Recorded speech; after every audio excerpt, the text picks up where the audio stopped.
What is a young Earth creationist to do when confronted with radiometric dates that far exceed the age of the universe, 6,000 years? Well, they could simply deny that radiometric dating works, and that certainly is a tactic taken by many young Earth creationists.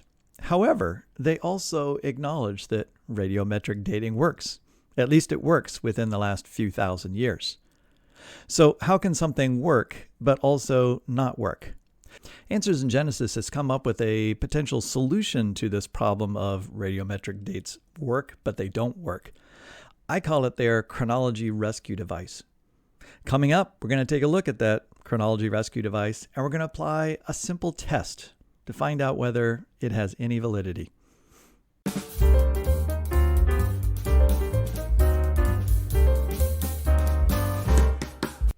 So what is this chronology rescue device?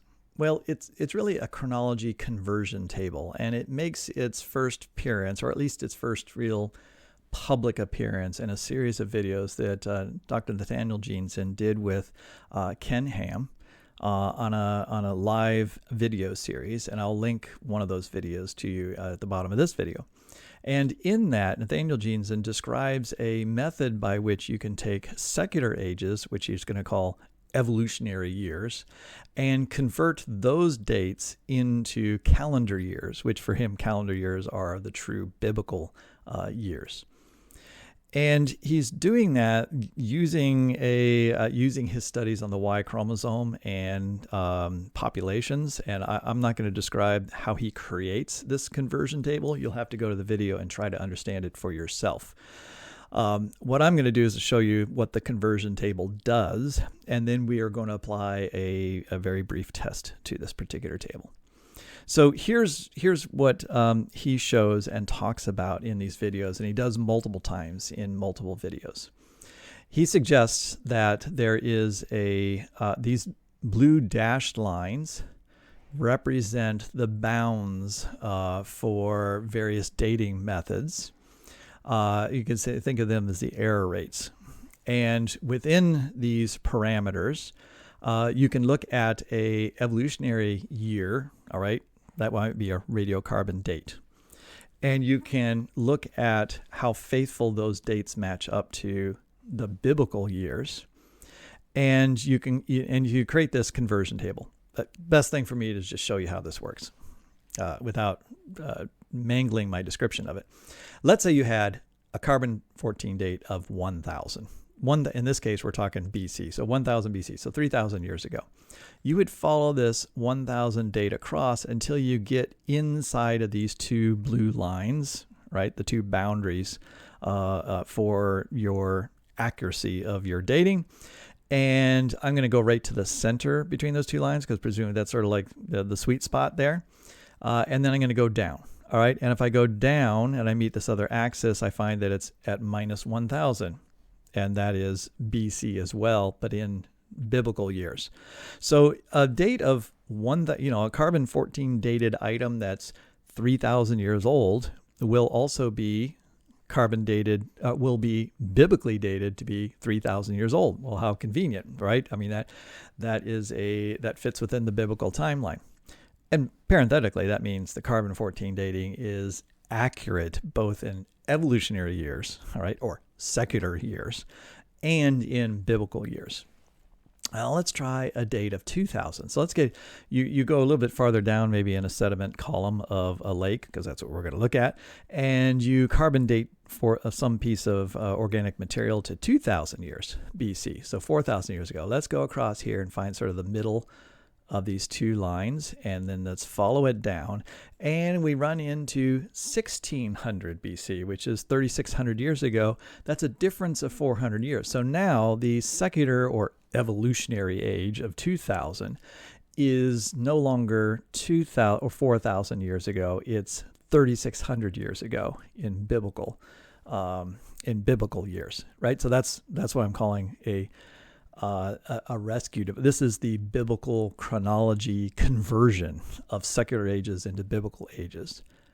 And as I'm calling it, it's a chronology rescue device, all right? Because it's saying you can take the actual evolutionary chronology and then you can convert it into these biblical ages in some sort of rational pattern. All right, he's not simply saying evolutionary ages are wrong in the sense of they don't work at all. He's saying that, no, they can be converted into biblical ages. That's a different argument than some other young Earth creationists make, which is just that you can't trust radiometric dating, right? It gives you completely erroneous answers. And they don't just mean that it's erroneous in the sense it doesn't give you the right date. It just means that, no, they're nonsensical. They can't possibly give their dates because they should all be the same date if they're more than 6,000 years old. All right, so that doesn't seem so horrible, 2000 turning into 1600 BC, but let's go up to 4000, right? Now, 4000 BC would be 6,000 years ago, which is the beginning of the universe, right? And the beginning of the Earth in young Earth chronology. And so if we trace this over now, we're going to get somewhere in here between our two lines, our conversion, and we're going to track it down, and we're going to find out that we're only about let's call it 2000, so I can do easy math. All right, 2000 BC, so 4,000 years ago. So 6,000 years evolutionary time is 4,000 years biblical time. And remember, that biblical time is going to be still after Noah's flood, which is 4,350 years ago or 4,500 years ago. So now let's just zoom right up to the orange lines, which I've drawn here. 10,000 years ago. Let's say you get a radiometric date of 10,000 years old. If we track this over, we get over here, and we follow that down, and 10,000 years is only a little over 2,000 years BC. So 12,000 years ago, because that's 10,000 BC, 12,000 years ago is only just over 4,000 years ago. And presumably, you can see what happens if you go up to 40,000 years. Or what's the max that you can really, in evolutionary years, reliably find radiometric dates for carbon-14? It would be 45,000 to 50,000. Well, you can see on this conversion table, if you go up to 50,000, you're still going to be somewhere in the, maybe over here, right? And so you're going to be at 2200 BC, which is 4,200 years ago, which is just after Noah's flood. And all radiocarbon dates that are 50,000 years or younger are found in sediments that all young Earth creationists think are post-flood, right? So must be less than 4,500 years. So this is very convenient, okay? Because it's going to convert every single radiocarbon date into a date that's less than 4,500 years. All right, great. So, and this could also be expanded to other forms of radiometric dating. This would also be expanded, presumably, to something like VARV counting or other forms of trying to determine ages. You determine an age even by multiple methods, and he's going to say that if you find 7,000-year-old item, then you're going to convert that into just 4,200 or 4,100 years ago. Yeah, this all seems very nice for the young Earth creationist. It allows them to kind of accept the dating and what comes with it. And what comes with it is some of those dates are found in sequences, right? So as I'm going to show you, let's just go right to it. They're found in sequences of, like, say, lake sediments. And so as you go down from the top layer of sediment farther down and you go 500, 1,000, 1,500, 2,000, right? All those dates in the top part of the sediment column match up very nicely between evolutionary time and the biblical time, because we may have very strong evidence, like maybe there is a volcanic explosion that occurred at 100 AD, and we can see that right there in the sediment column, and it's right where the date is for carbon-14 for 100 AD. And so the young Earth creationists will say, yeah, carbon-14 works, right? It is reliably functioning as a chronology, a mechanism for determining chronology. All right, so I just grabbed I just grabbed one of thousands of papers that would include carbon-14 dating in lake sediments. And so we have Lake Holocene vegetation, climate, and lake changes in northern China. So this is a small, high altitude lake. And in that lake in China, which is isolated from any kind of inputs other than just around the lake. All right, so you don't have like a large stream or river coming into this lake. And so being isolated, it's simply collecting sediments from things that are falling into the lake, pollen and other organic debris, and also windborne dust. And so each year, it's only going to accumulate an extremely small amount of new sediment. And so you can take a drill core, go down into that lake, and so that would be what this is, what you're seeing over here on this side. There's the core that's pulled out of the center of that lake. And you can start counting down the varves, or annual lamination layers. All right, so those would be each layer representing an individual year, the different seasons of a year. And you can argue all you want that those might not be consistently annual. Nonetheless, I think most everyone agrees they are close to annual in this particular lake for this particular reason.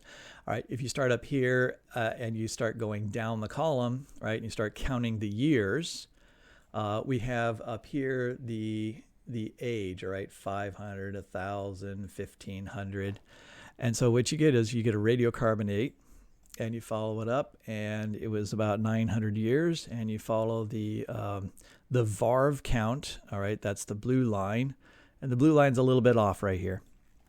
All right, and there are years where you can't carve the varves very well. It's not 100% accurate. However, it's close.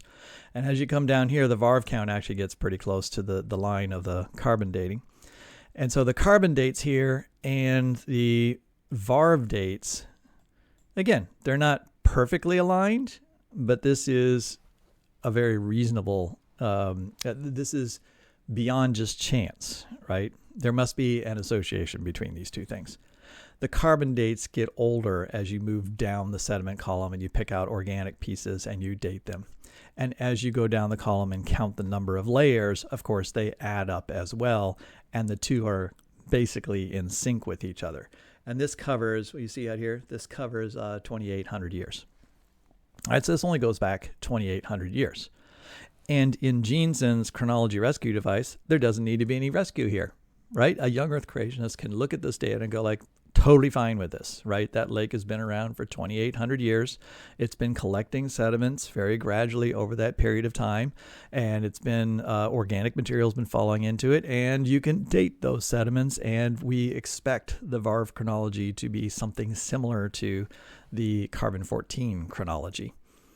So this is, I point this out to show that carbon-14 is a reliable dating method. All right, and it is shown to be reliable by testing it with other forms of chronology, forms of estimating chronology.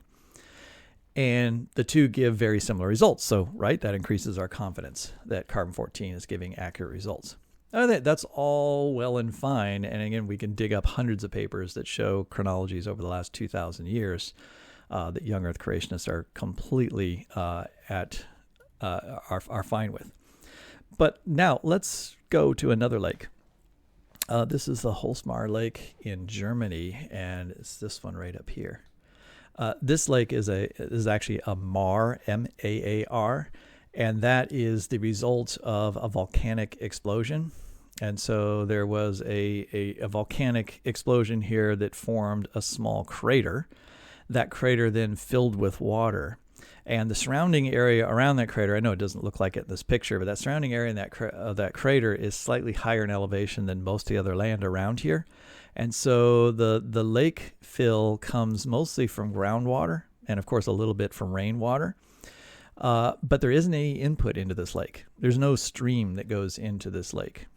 And so the only input into this lake would be sediment, would be dust from the air and other pollen and debris. And so in this particular lake and other lakes in Europe, you get a very distinct pattern, a seasonal pattern, where you get an organic layer and you get sort of the dust layer from the wintertime. And so you get this layering pattern, which represent annual rings that you can count. And so if we go, again, here's that lake in Germany, and they took cores from the center of that lake. And as you go down the cores, and this is the sediment column, as you read the varves as you go down, this is the varve count. So the varve count, and you might wonder, why is it not straight? Why is it not a straight line? That's because the climate has changed over time. And when the climate changes, you do have more rainfall, all right, or less rainfall. You might have more dust, more storms that might bring in more debris from plants. So you have more plant material that's added to the lake over time. You also have more growth sometimes in some years than other years of algae in the lake.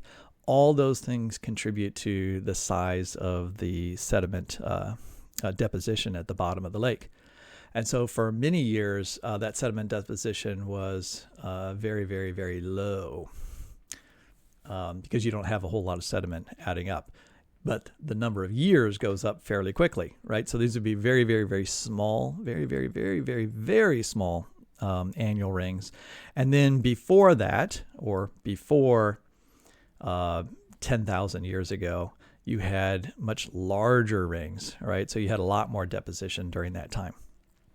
Oh, now I just said a very important word, right? I said 10,000 years, right? So if I'm looking at the last 4,000 years, that's right here. Okay.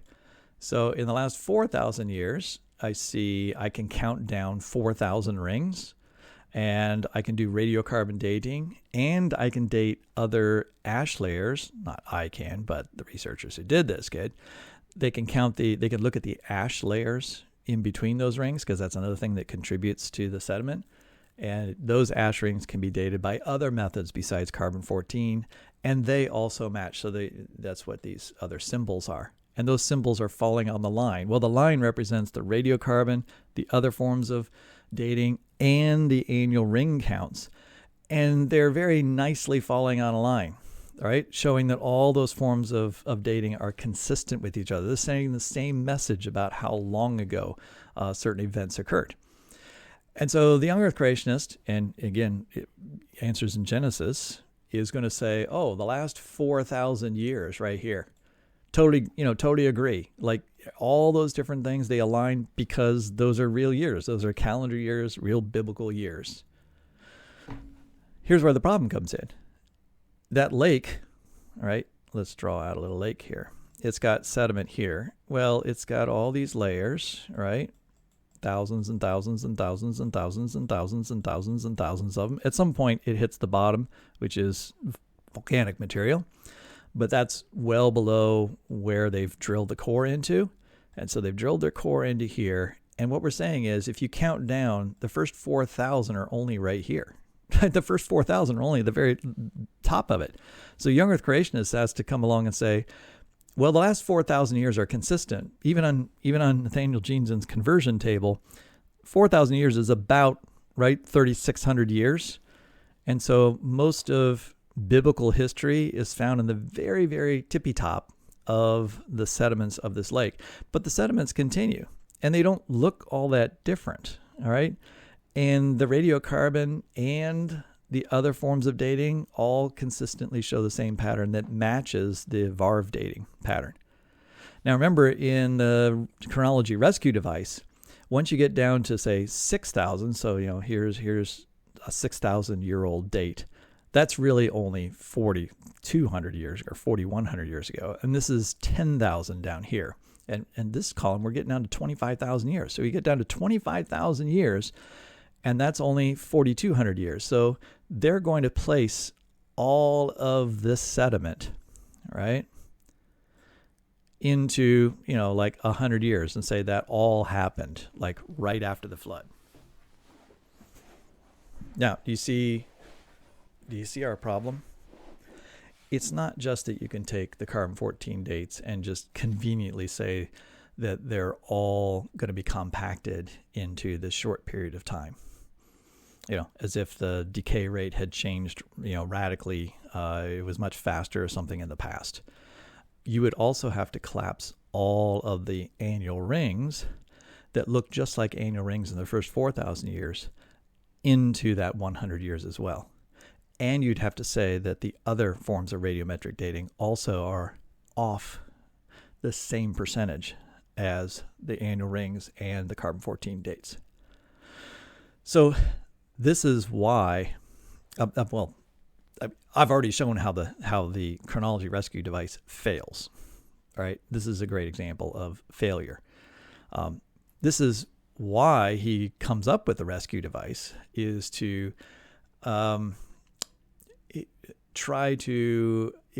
they're acknowledging that the carbon-14 dates look like they're real because they come from a post-flood, again, back to this idea that this is a post-flood lake. Like every creationist would agree, the entirety of the sediment in this lake came from something that happened after the flood.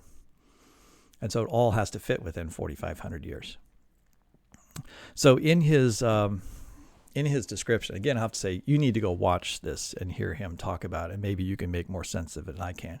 He takes evolutionary carbon dates, somehow converts those through looking at population sizes in the Y chromosome, right? And then converts that to young Earth creationist population estimates of size, which then converts them into young Earth creationist calendar dates. That's actually where that conversion table comes from.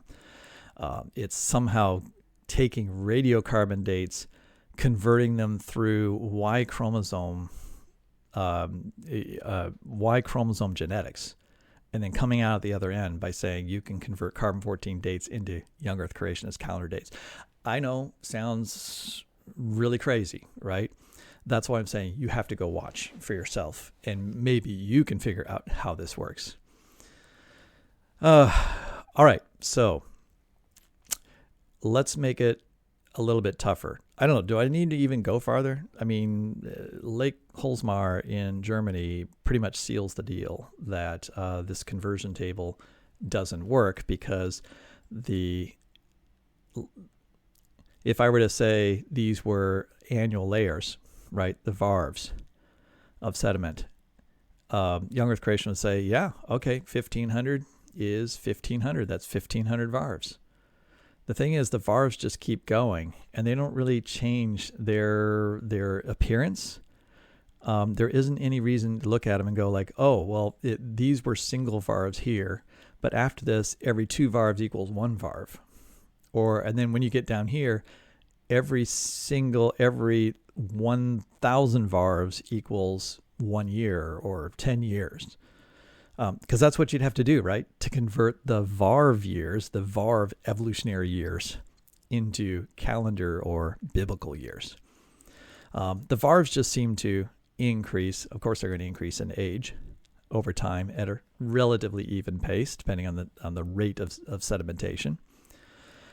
So even if you wanted to convert the carbon-14 dates, okay, on his scale, the carbon-14 dates should become disconnected from the varv dates. There isn't any reason why varv dates should scale with the carbon-14 dates.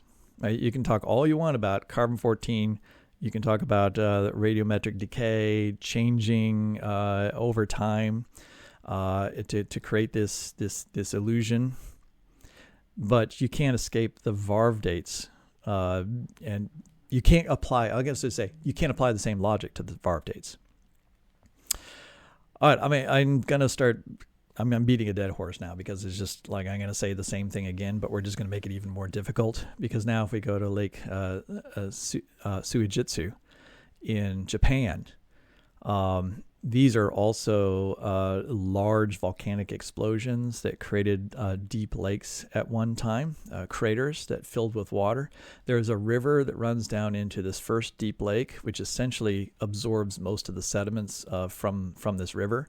Then the water makes its way into the second lake, which is Lake Suigetsu, which has very clear water, very little sediment in it. And so again, the input into it would be from the plants around it, from dust, cosmic dust and other stuff. It's just not a whole lot of input into this lake.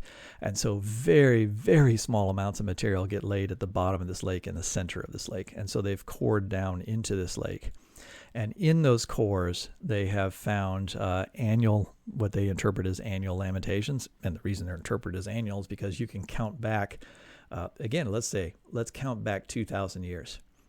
2,000 years, the VARV dates are very consistent with the carbon-14 dates, right? And so again, the carbon-14 dates seem to be real, and young Earth creationists should accept those particular dates. Because what reason do they have to believe that in the last 2,000 years there's been anything happening in this particular area that isn't just consistent with, annual events occurring, like an annual cycle? The problem is that those VARV counts just keep on going and going and going and going and going. Now, this is the VARV count line right here, and this is the carbon-14 date line over here, and they get off a little bit. And so when you're talking about VARVs that are a millimeter or less thick, it's not easy to be consistently counting them. And there are also volcanoes that have gone off at different times, adding a large sediment load at different times, and that could obscure some of the VARV layers. So there is a form of error in counting VARVs, just like there is some error in doing carbon-14 dating. You're not going to get exactly the year, right? 10,422 years ago. You're going to get some range. Nonetheless, the carbon-14 dates and the VARV dates go back some 50,000 years. And so there's a consistent core of sediment that can be read for 50,000 years in this particular lake. What's a young Earth creationist to do here? Right? They're going to say that the last 2,000 years are perfectly fine. I mean, Jeanson's column even suggests that probably the last 4,500 years are equivalent to about the last 39 or 4,000 years in biblical time. But that's just the little bit of the top layer of sediment in this particular lake. How was all this other sediment laid down? I mean, this is a volcano that occurred after the flood. And even if you wanted to propose that lots of sediments were suddenly deposited, why should an enormous amount of sediment being deposited have the consistency to be able to be read as annual VARVs? They look the same as VARVs that are occurring today. You can see the VARVs forming today during each year. All right. I'm certainly not the first to point this out, and Greg Davidson and Ken Wolgamuth have written a wonderful paper, which I'm going to link to, which is really the gold standard for debunking the carbon-14 issues that young Earth creationists have. It's really one of the strongest evidences that the world has worked the way that it is working today for tens of thousands of years. And it comes from a place like Lake Suigetsu, but they also look at several other locations. So I'll link to this particular paper, testing and verifying old age evidence. And what they're doing is they're using multiple independent lines of evidence to show that they consistently give the same ages, or at least ages that are very close to one another. Now, that paper, I forgot. So here's that paper again. This paper has certainly not gone unnoticed right, by young Earth creationists. For one thing, it was published in Perspectives on Science and Christian Faith as a direct confrontation to young Earth creationists within the Christian community, saying, young Earth creationists, you don't know what you're talking about, right? You cannot simply hand wave away this evidence of the enormous age of the Earth. And so using these chronology rescue devices, they don't work because of things like this. Now, they actually wrote this before Jeanson's really wild chronology rescue device was developed. And I don't know if Jeanson's ever really thought about this particular problem with his rescue device.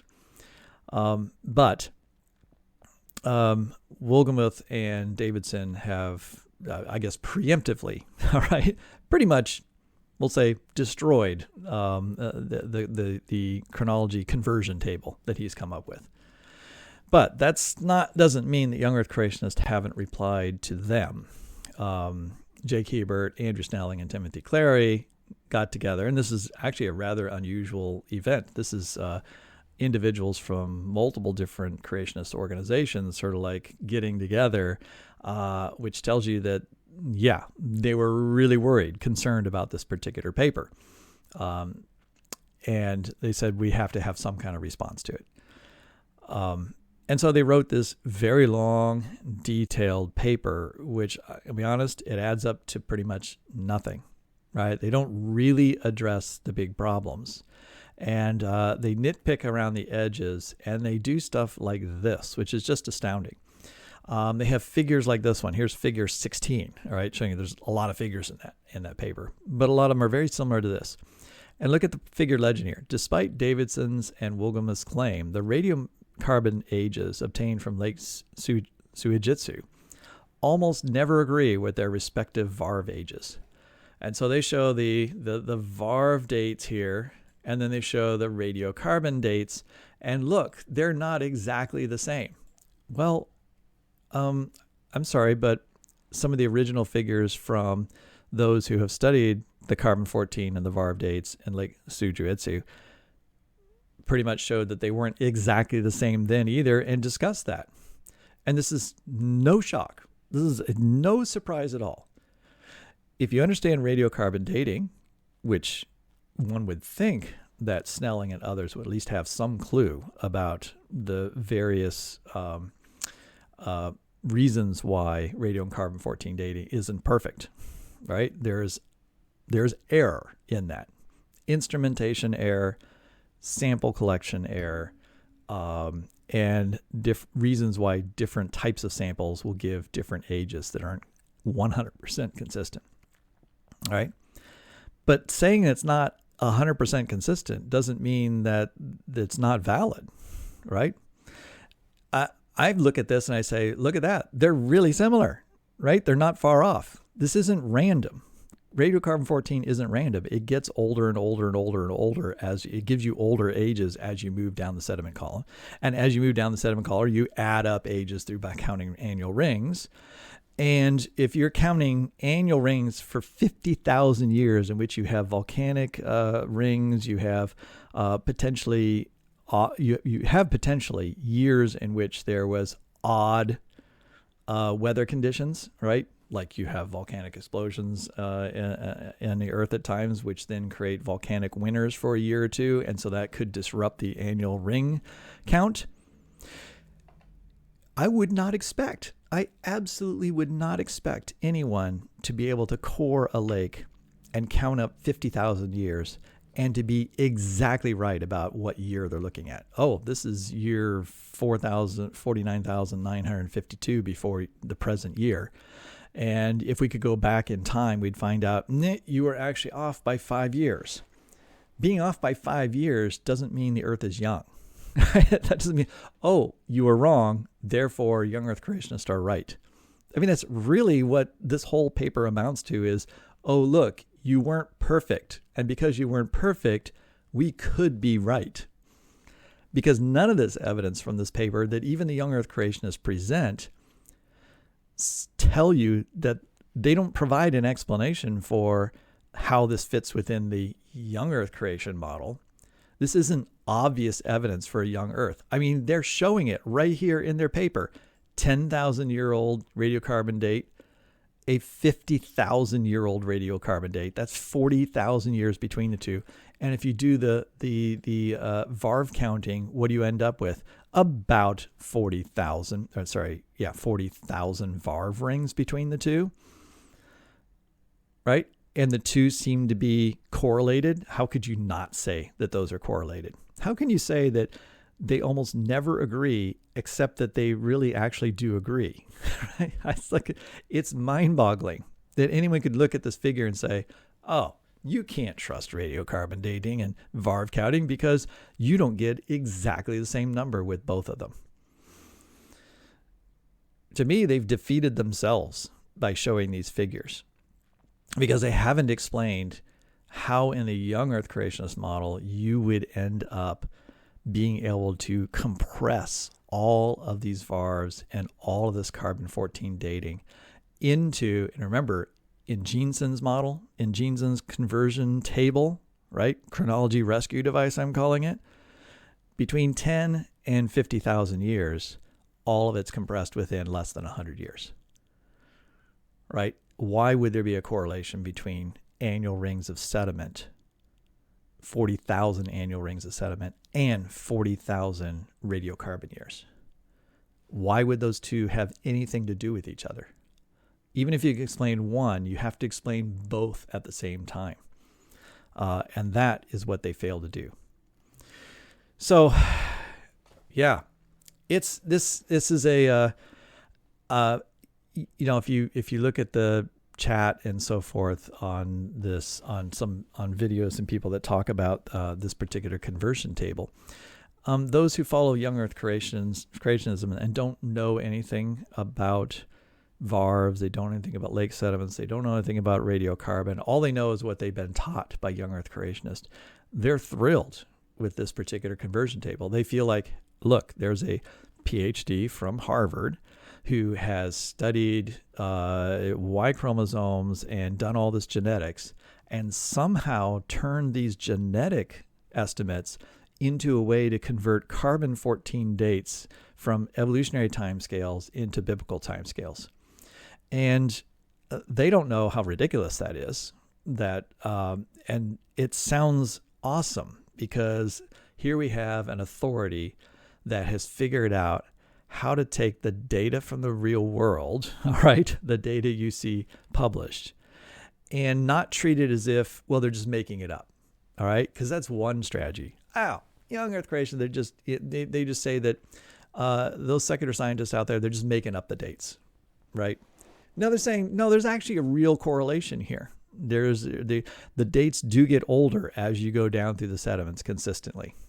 It's not random. But we can take that non-randomness and we can then make a formula which will convert those ages into our biblical ages. Well, sure, you can write up a formula that does that. Unfortunately, maybe that works for converting radiocarbon dates into radiocarbon dates consistent with a young Earth. But the same exact conversion table is not going to work for other forms of data that show the world is old, especially ones that correlate with each other. So it's time to find another, chronology rescue device, because this one doesn't work. It's an utter failure when you go out and look at the real world and you actually start to test it against real data and think about the implications of what's being said here. Sounds nice. It's a wonderful thing to promote at a convention or a talk and to say, look, you don't have to worry. Like all those dates out there, we've taken care of them, right? We've just put them into this handy dandy table, and now you can just look at somebody who says something is 1 million years old and go like, oh, well, that 1 million year age, that equates to this age. They simply aren't willing to accept, those secularists out there, those atheists, right? They're not willing to understand that they are working with numbers that are skewed because they don't have the right assumptions. And we have the correct biblical framework. And so we can understand the true ages of these things. All right. Yeah, that's my ramblings for the day on the young Earth creationist chronology rescue device. And it's complete and utter failure. Yeah, my name's Joel Duff, and you can find more of my writing at thenaturalhistorian.com. And I'll be back with another episode of This Week in Creationism here in the next week. Thanks for listening. We'll talk to you later. Bye-bye.